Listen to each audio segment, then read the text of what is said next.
guys can do a much better job than that. It took a while. It took a while for a number of us to come back. It's always very rough being that speaker who comes right after you have a morning break, and that, again, we thank Pace Digital for sponsoring that. For those of you, you guys got a corner. For those of you who are here, I mean, the presentation was just very practical, as you can see, and just very easy to understand.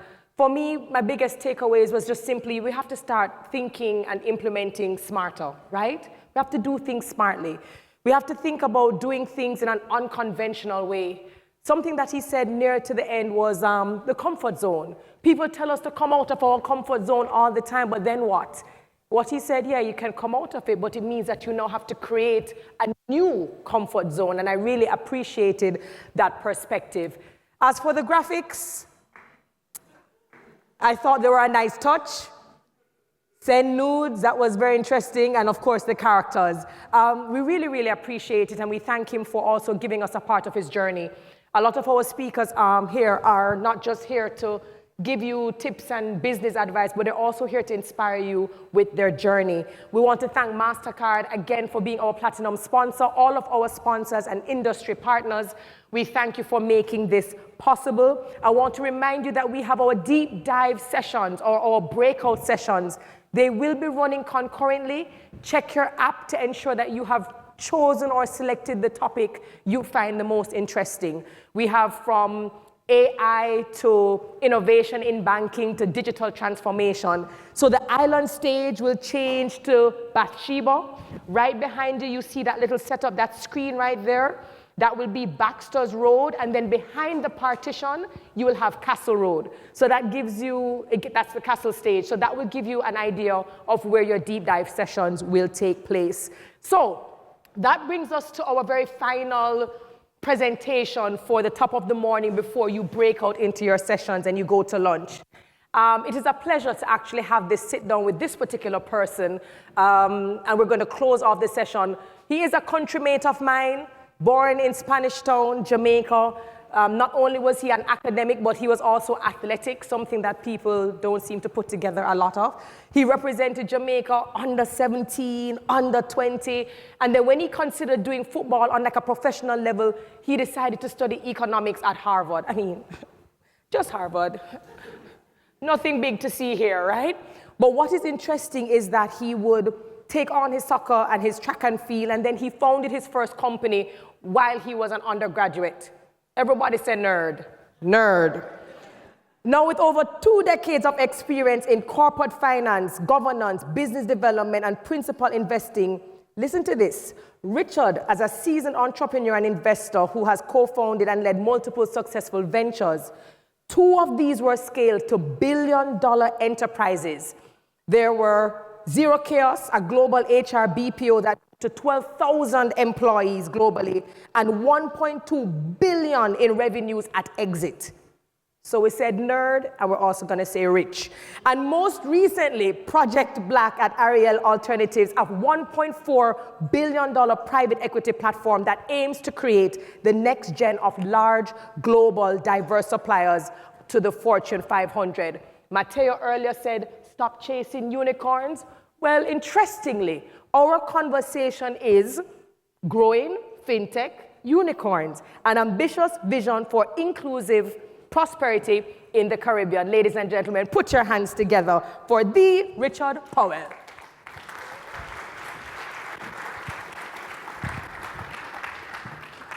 I want to know if he's still good in football and track and field. Are we still good at those things? Welcome. Thank you. Thank you so very much for being here.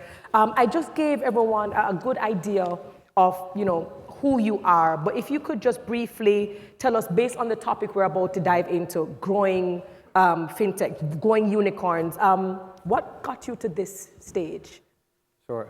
Well, Terry, it's a pleasure to be here with you, pleasure to be with everyone at Fintech. I'm super excited to spend a few minutes here, and Matteo is a tough act to follow. Loved a lot of what he said. In fact, I don't think it's contrary, the fact that he said stop chasing unicorns, because he actually stole one of my punchlines, that the bar, setting the bar to create unicorns, even if you fall short, can create a lot of value for consumers, right, for corporations, and for the ecosystem that we're trying to build here. So I'm very excited. The one little challenge we have, right, Terry, is we're right before lunch, right? So we don't have a lot of time to engage with the audience as I would like, but we're going to make the best of it. Nice. In 2 minutes, just building on what Terri-Karelle had said, and I'm going to try and emphasize things that are relevant to the audience here. Being from Jamaica, playing sports, being from a family very, very focused on academics, was able to get a scholarship to Harvard. From the very, very first time I started that first .com that we sold before the .com bubble, right, occurred in 2000, it was about a support system and a network and a team of advisors, investors, and people who really wanted to take a bet on the next generation. And that's literally what one of my billionaire investors said to me. You remind me of myself when I was your age.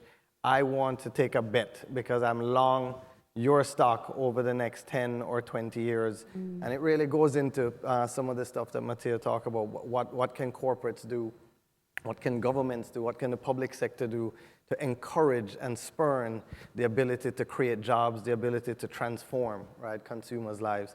So for me, what really got me going from a very, very early age was that desire to give back. It's a very famous quote that says, the more you help people get what they want, right, by Zig Ziglar, right, is the more you will receive. So just thinking about that act of service and of giving, generating for you more than you will ever need is always something that has stuck with me, right, from me. So that's what brings me here. Spent a lot of time in Florida, but now very intentional in this phase of my career. I'm in my mid-40s, to really use my relationship capital, intellectual capital, and the ability to raise financial capital to do transformative things in the Caribbean. I'm very excited to get into discussing. Thank you so very much. Now, I know even though we're here, we're at Fix24, there's always an assumption with the audience that everyone knows what we're talking about. Before I dive into my questions, let us establish the term unicorn. We hear the term thrown all over the place, and we're talking about growing fintech unicorns. When we are talking about unicorns in fintech, what are we looking at in terms of money and context? Sure, no, I think it's very helpful. It is a term thrown around a lot over the last 10 years. Relatively speaking, it's a new term. Just to set and level set the stage of what we're talking about here, and what I'm trying to encourage and inspire, right, people in the room to help create.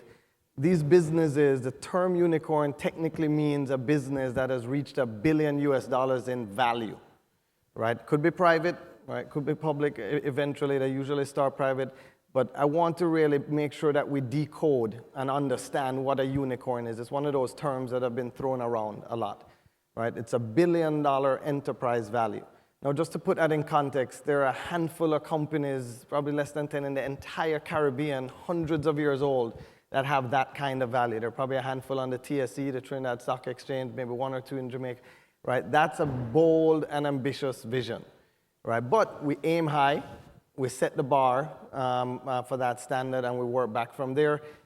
A lot of positive externalities can happen to our ecosystem if we got halfway there. If entrepreneurs in this room built a company that exited for 100 or 500 million. The reason this is important is because 70% of unicorns are consumer driven, right? So this is not about a handful of people turning into wealthy, rich people and buying houses and cars and all over the press. 70% are consumer focused. So what that means is if they're successful, by definition, they're helping everyday people, right? In the Caribbean, again, to be a unicorn, which we'll get into in a second, you probably have to have bigger visions than just the Caribbean.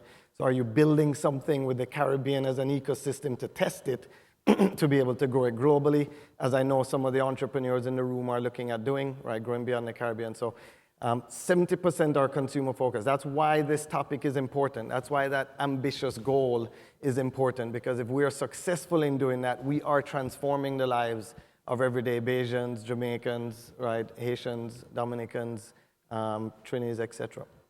And last but not least, some myths that we're debunking here. unicorns take, on average, 7 to 10 years to build. Right? This is not an overnight success. You don't just snap your fingers and then there are probably less than 10 or 15 companies in the entire world in history that have compressed that time frame into a matter of very, very few years. And that's the outliers, right? Let's look at the majority of the hundreds of unicorns there. So this is real work over a long time. It's not a get-rich-quick, right, kind of undertaking. It already is ambitious enough. Last but not least, and this is one of the fun ones as I was, just trying to do this anatomy of a unicorn here.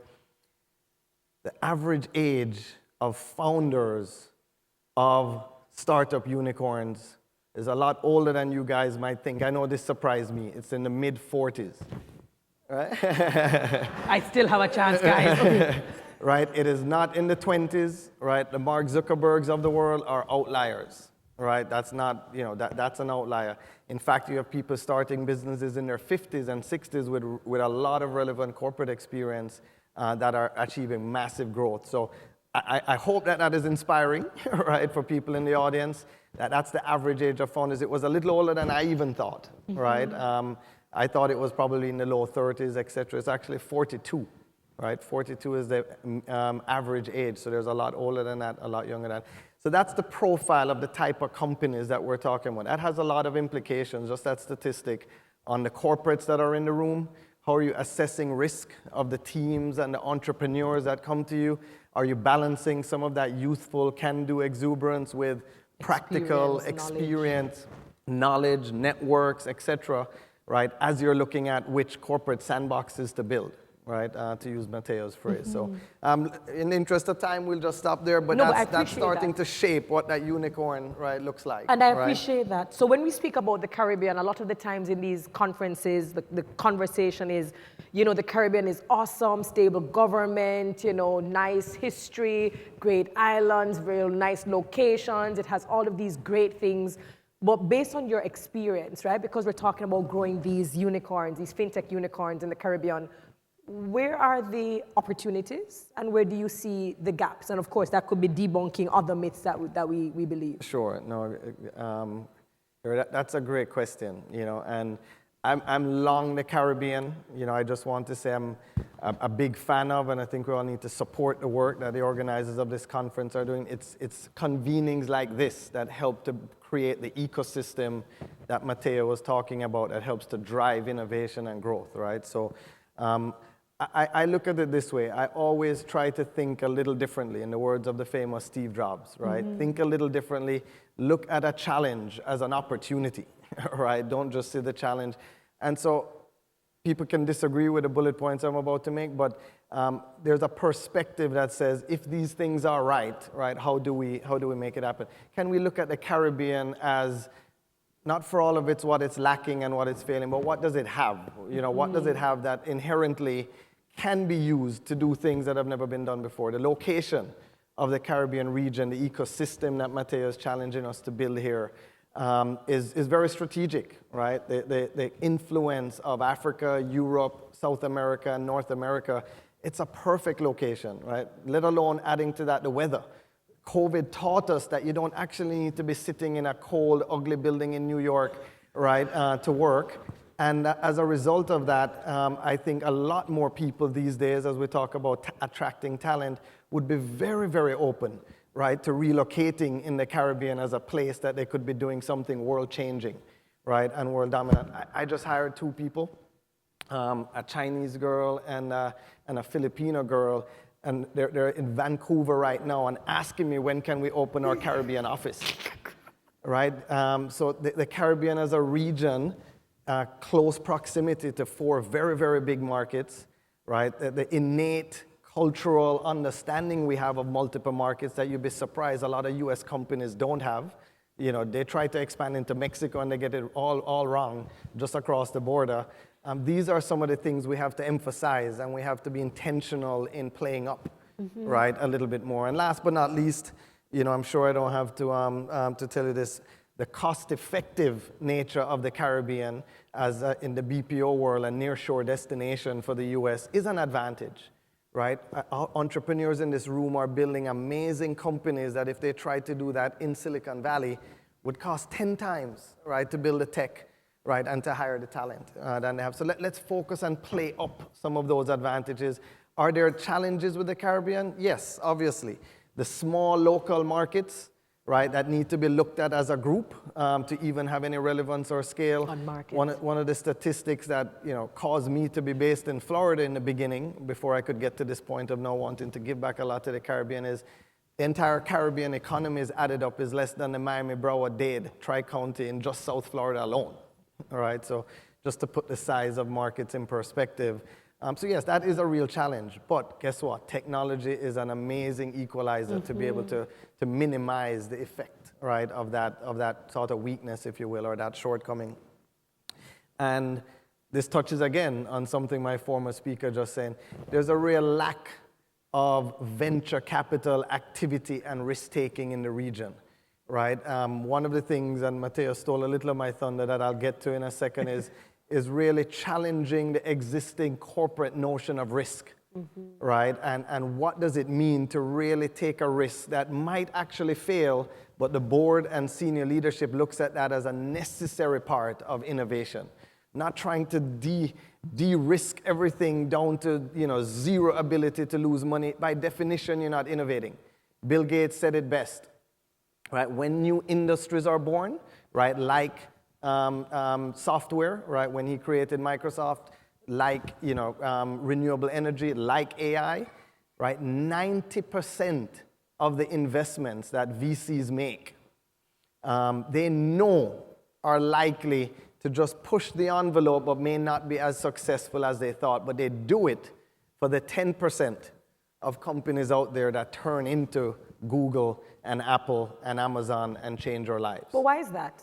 Why is that? So for example, with our venture capitalists who understand the need for innovation, who understand that there has to be a level of risk, who understand that, yeah, you might not get all your money back now, but it is important for innovation. Why is it that we are still struggling with convincing or teaching or educating VCs in the Caribbean or out of the Caribbean that this is a part of the ecosystem and the process? Yeah, Terri, that question, I think we could have a whole panel on that question, right? To be fair, I'm going to try and, because I'm a stickler for giving direct answers, I'm going to give you a 30-second version. Okay. But it's a powerful question. It really goes, to me, to outdated notions of risk, right? And really thinking about risk as failure, where people in Silicon Valley, they look at failure as an iterative part of a breakthrough. Right? They look at, Oh, yes, please. Clap, woohoo, shout. Absolutely. Right? And again, this goes for the corporates and the entrepreneurs in the room, right? In fact, in Silicon Valley, they have a term, right? If you're going to fail, fail fast, right? And move on. That's a mindset shift, right? That we really haven't embraced as corporations and entrepreneurs, even in the Caribbean. And last but not least, because again, that's a loaded question, I'll just leave you with this soundbite. Think in your personal life and in your business life. Matteo touched on it briefly. It was a perfect tee up to what we're talking about here. Right? Get out of this notion that you have to be in your comfort zone. Right? Embrace uncertainty. Right? Almost look at growth and comfort as two things that can't coexist. Right? Like you have night and day, man and woman. Right? Comfort and growth can't coexist. If you're looking to innovate, if you're looking to grow, whether you're Ansa McCall, right, or whether you're a startup that just started last week, right? If you think of it in that paradigm, your approach to discomfort, to growth, to risk, right, starts changing. And it's a longer conversation where you instill that across old organizations and change corporate cultures, but we'll leave it at that for now. I'm going to try to squeeze in two questions because we do have different persons here, and you just mentioned it, that there are different levels. Some might be, great, they're investors, they're founders, and there are those that are at startup level. Is there anything that you believe in terms of whether it's a pitch, whether it is how we present our business? Do you have any tip or advice in terms of how those of us in the Caribbean can better position ourselves to get investment, support, community? Yes. So the short answer is I'm going to answer that question with the following. I'm going to try and give you lessons learned from unicorn founders and investors, right? I've been fortunate enough to be around a lot of them, Terri shared a couple of the businesses I've been affiliated with my background, but the Zero Chaos business was a supplier to IBM, Apple, American Express, etc. So I wouldn't call it a fintech. I don't want to mislead anybody, but it was definitely a supplier powering some of the biggest corporations out there. And through that process, I spent twice a year, I'd go over to Silicon Valley, meeting with the corporate VC arms of some of the biggest companies, Google, Apple, etc., and understanding how they think about innovation. So I know a decent amount of startup founders that have built unicorn status. So these are my words, but these are the lessons. This is the lessons, if you will, that I think could be takeaways for both the corporates and the entrepreneurs in the room. And some of it was touched on earlier, but it's so important, it's worth reemphasizing. Don't focus on coming up with crazy ideas or the next game-changing idea. Focus on solving a massive problem, right, for consumers. Sounds a little cliche, sounds trite, but a lot of us want to come up with the next big thing. The best businesses were founded solving a massive problem and figuring out how to prove that you can make money solving that problem, but then scale it very fast with the right capital, with the right team, etc. Establishing a mission-driven culture is very important because in this war for talent, you want people to be working with you for reasons that go just beyond money, right? And there are a lot of ways to do that, but I think that's very, very important. I'm going to emphasize 2 or 3 other points in the interest of time. There's a whole 10 of them I could give you. One of them is both for the corporates and the entrepreneurs in the room, right? Remember, it is better to own a half of a watermelon than all of a grape. I love it. Could you repeat that one more time, please? Right? It is better to own half of a watermelon than all of a grape come time to eat, right, at dinner time. And what that really means, and trust me, I've done speeches like this to thousands of entrepreneurs, 4,000 or 5,000. I've seen this, and I want people to digest it. There is nothing wrong with sharing the ownership, sharing the wealth, right, to be able to share the risk and share the network so that you can get where you want to go, right? A lot of the entrepreneurs have this paranoia about who owns what, who owns this. If we had a little bit more time, I would go into for you how much of the respective companies, the biggest and most famous entrepreneurs that you can think of own, right? From Elon Musk, right, to Sergey Brin at Google, etc.